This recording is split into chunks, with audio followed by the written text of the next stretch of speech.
Feeling heavy after eating? Bloating like a balloon? It's not the food.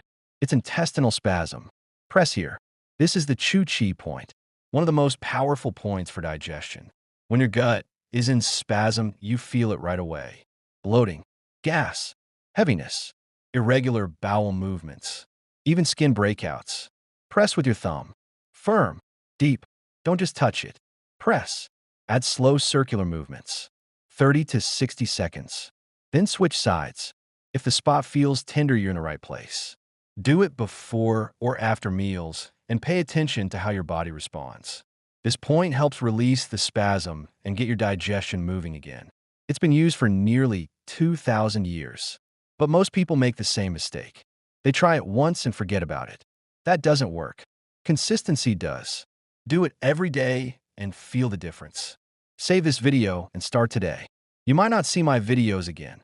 Follow now so you don't miss the next one.